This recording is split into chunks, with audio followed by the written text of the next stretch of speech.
vamos a comenzar una nueva unidad, la unidad 4, que se llama los paisajes naturales y las interrelaciones naturaleza-sociedad, es decir, las relaciones entre la naturaleza y el ser humano.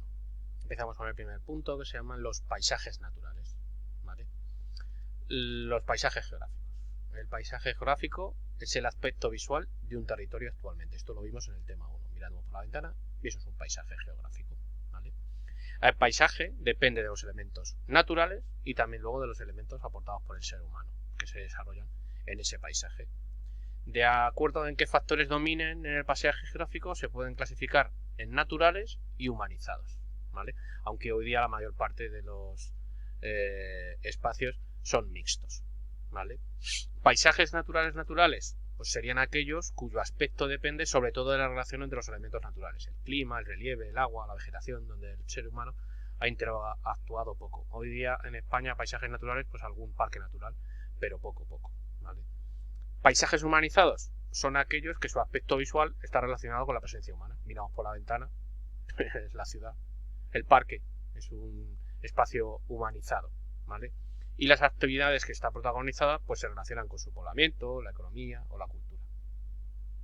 En la mayoría de los casos, la transformación se ha visto o se ha producido a lo largo de la historia, por lo que en esos paisajes puede haber restos de sociedades pasadas, constituyendo paisajes culturales de gran valor patrimonial. Pensar en cualquier ciudad de origen medieval o incluso romano, como puede ser Segovia, todos los restos, desde romanos, medievales, etcétera, que hay en esa ciudad. Pues eso sería un paisaje cultural de gran valor patrimonial, y el paisaje resultante actualmente es eso, la suma de paisajes que ha ido dejando el ser humano, es decir, que ha ido modificando a lo largo de su historia. Pues eso sería un paisaje humanizado. Pero como os he dicho, hoy día la mayor parte de los paisajes son mixtos. Hay elementos naturales mezclados luego con los elementos humanizados. En España hay una gran diversidad de paisajes naturales. Normalmente asociamos los paisajes naturales con los climas, y eso nos genera en España 5 tipos de paisajes que ya conocemos: el paisaje oceánico atlántico, el mediterráneo, el paisaje de mediterráneo interior, el de alta montaña o el de Canarias. Son los cuadraditos azules que tenéis en vuestro libro. No me puedo volver a repasar todo esto, porque esto ya lo hemos visto, como veis, en el paisaje oceánico. Zona por donde se extiende, relieve, pues los típicos en la zona, clima, el oceánico, y veíamos precipitaciones, temperatura. Esto lo estudiamos más profundamente cuando los climas, pero más o menos pues lo que es general. Aguas, pues, sobre todo se habla aquí de las vertientes, pues la vertiente cantábrica. Vegetación, pues en el clima oceánico iba asociada con un tipo de vegetación, el bosque caducifolio de hayas y robles. Luego las landas o matorrales, los prados, ¿vale? Es un resumen, vamos a decir, de los 3 primeros temas en cuanto a relieve, clima y luego vegetación, ¿vale? Pues de los 4 climas principales. Aquí no he podido encontrar solo de 4 en internet, así que he tenido que coger este mapa, pero básicamente, que es lo que viene en vuestro libro, ¿vale? Esos cuadraditos lo que hacen es resumir lo que hemos visto en los temas anteriores. Y nos vamos al punto 2, que es la influencia del medio natural en la actividad humana. El medio natural como recurso y también como condicionante de la vida humana. El medio natural da al ser humano recursos, pero también condiciona esa vida. El medio natural aporta recursos al ser humano, que emplea directamente o indirectamente para satisfacer sus necesidades o conseguir un bien económico. Y vamos a ir viendo los distintos aspectos naturales, qué recursos o qué condiciones o condicionantes dan a la vida del ser humano. En primer lugar, el relieve. O sea, el relieve influye mucho en los asentamientos. ¿Dónde se asienta fundamentalmente el ser humano? En valles, al lado de los ríos, para las aguas. Las llanuras son muchísimo más fáciles de cultivar, ¿vale? Interviene ese relieve en la actividad agraria, no solo para asentarse, es decir, para crear pueblos, ciudades, etcétera, sino también interviene para condicionar la actividad agraria. En el caso de España, la elevada altitud media y las fuertes pendientes, pues por ejemplo, constituyen un gran obstáculo a la actividad agraria. Condiciona, ¿vale? El relieve condiciona la actividad agrícola en España. También proporciona el relieve recursos minerales y energéticos. Por ejemplo, en el roquedo primario, pues aporta carbón en esas zonas silíceas y minerales metálicos. En cambio, las cuencas terciarias pues proporcionan minerales para hacer canteras. Afecta también a las comunicaciones el relieve. La disposición periférica del relieve montañoso pues ha dificultado mucho las comunicaciones. Todas esas montañas que hay alrededor de la meseta, ya los hemos visto, los macizos galaicos de León, la cordillera cantábrica, el sistema ibérico, Sierra Morena, dificultan las comunicaciones entre la meseta y la periférica, ¿vale? Eso hace que cualquier obra de comunicación, ya sea por ferrocarril o carretera, si quieres hacer carreteras, autovías, uniendo Madrid con la periferia, es muy caro, muy costoso, porque tienes que hacer túneles, tienes que hacer puentes, tienes que hacer viaductos, que encarecen muchísimo toda la red de infraestructuras, ¿vale? Constituyen, eso sí, también un creciente atractivo turístico. Se ha puesto muy de moda las vacaciones de invierno, las vacaciones en las montañas, ¿vale? También las visitas a zonas kársticas son muy bonitas. Las hoces del Duratón son muy, muy bonitas de ver. Si no habéis estado,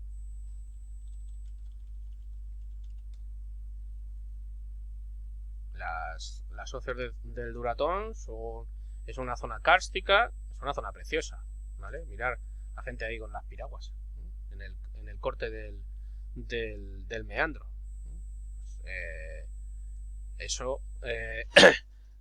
El relieve constituye por eso un atractivo turístico para las montañas, para ir de vacaciones, en invierno o en verano, las visitas a zonas kársticas, los volcanes de Canarias, o las rutas para ver huellas de dinosaurios. Yo me fui a Teruel a ver huellas de dinosaurios, ¿vale?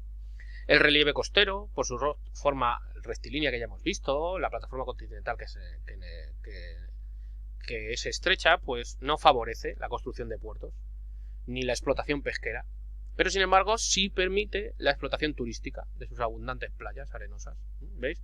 De qué forma el relieve condiciona o da recursos aquí en España. En cuanto al clima, es otro factor que condiciona nuestra vida. Pues el clima influye en la distribución de la población y también en el tipo de hábitat. La población, ¿dónde se asienta normalmente mejor la población? Pues en zonas con climas más benignos. En el caso nuestro, pues la costa mediterránea, ¿vale? En el caso del tipo de hábitat, el clima condiciona, pues por ejemplo, las cubiertas de las casas. En las zonas de alta montaña, con alta probabilidad de nevadas, pues las cubiertas de las casas son a dos aguas muy inclinadas, para intentar que la nieve no se acumule y no te hunda la casa. Sin embargo, en las zonas donde prácticamente llueve muy poco y no va a nevar nunca, pues se pueden hacer techumbres más planas, ¿vale? Esto también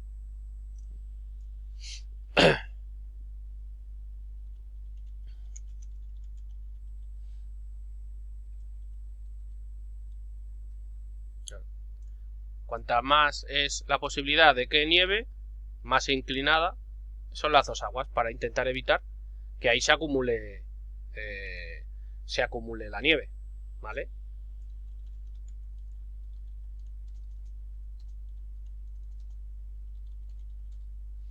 Por ejemplo, donde yo me voy de vacaciones, la techumbre está bastante marcada a dos aguas y se suelen poner de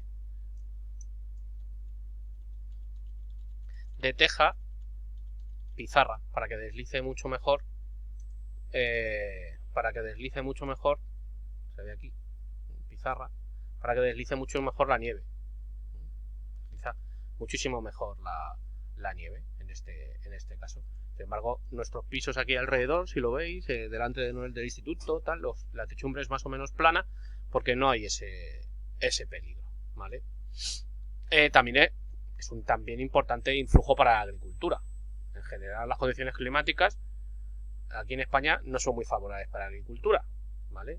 Porque tenemos riesgos extremos, desde heladas a olas de calor, lluvias torrenciales, Pero hay algunas zonas con temperaturas suaves que sí favorecen producciones agrarias muy rentables, sobre todo en la zona del litoral mediterráneo. También aporta diversas fuentes de energía el clima, renovables y limpias, como es el caso del viento, la energía eólica. La elevada insolación que recibe la península es un enorme potencial para la energía solar en España. Además, las abundantes precipitaciones, sobre todo en el norte, favorecen la explotación de centrales hidroeléctricas. También influye el clima en diversas actividades propicias para el sector terciario. El transporte, pues, por ejemplo, se ve dificultada por las dificultades climáticas. Pero, por ejemplo, en el turismo las mismas condiciones climáticas favorecen su actividad, como la nieve, el sol y el playa, ¿vale? También son un condicionante para la vida, pues el agua y los recursos hídricos. Es un recurso esencial para la vida y se emplea para numerosas actividades. Características de los recursos hídricos, como son las aguas que hay en España. Los recursos hídricos son la cantidad de agua disponible para el consumo humano. ¿De dónde procede la mayor parte de ese agua? Pues la mayor parte del agua consumida en España tiene su origen en las precipitaciones, en las lluvias. Solo un pequeño porcentaje, el 3%, se obtiene de la desalación del agua. Es decir, de coger agua del mar, quitarle la sal y utilizarla. O de reutilización de agua depurada. Agua que se ha utilizado y se vuelve a depurar, ¿vale? Pues solo un 3% tiene este origen. El uso del agua pues permite diferenciar entre usos consumtivos o no consumtivos. Los usos consumtivos, es decir, los de consumo de agua, cuando el agua se bebe tú o lo beben animales o lo bebe sobre todo plantas, se reparten entre regadío agrario, el 80% del agua, ¿vale?, de uso consultivo va al regadío agrario. Otras actividades económicas, industriales, los hogares o los municipios para regar o limpiar. En España, en 2012, el consumo por persona era de 137 litros habitante y día. Recuerdo que ahí está sobre todo el regadío metido. Eso hace que con 137 litros no nos bebemos todos los días ni nos duchamos, ¿vale? Los usos no consumtivos, es decir, que no se bebe ese agua, son la pesca, la acuicultura, es decir, la cría de peces, la producción eléctrica, la navegación, los deportes náuticos. El balance hídrico es la diferencia entre disponibilidad de agua y consumo de agua. En España el balance global es más o menos positivo, es decir, hay más disponibilidad que consumo, aunque hay grandes desigualdades entre las diversas cuencas en España. Las cuencas del norte son mucho más positivas que las del sureste, que pueden ser negativas, ¿vale? La disponibilidad de agua depende de la cantidad de lluvias y en ello hay una gran desigualdad en España. Y la demanda pues también depende del volumen de población, de la que también hay grandes diferencias. Zonas muy pobladas como Madrid o Cataluña y zonas muy despobladas como Navarra o Extremadura, ¿vale? A eso hay que añadirle la cantidad de consumo agrario, industrial y turístico. Por ello, en general, son cuencas excedentarias las del norte y noroeste peninsular, o sea, gallegas. Moderadamente excedentarias las del río Tajo, Duero y Ebro. Equilibradas las del Guadiana y Guadalquivir e interior de Cataluña. Y deficitarias las de la cuenca mediterránea. A todo ello hay que sumar como resultado de la falta de mantenimiento de las infraestructuras que, aparte, se pierde un 15,8% de las aguas en 2012 como consecuencia de las fugas, ¿vale?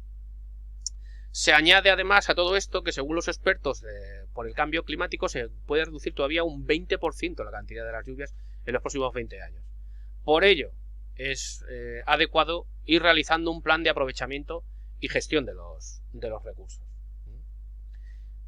El aprovechamiento de los recursos hídricos, las obras hidráulicas que se hacen para poder aprovechar esos recursos hídricos.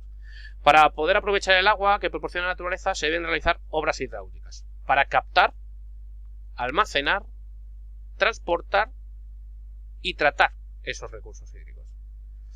Primero, el aprovechamiento de las aguas superficiales.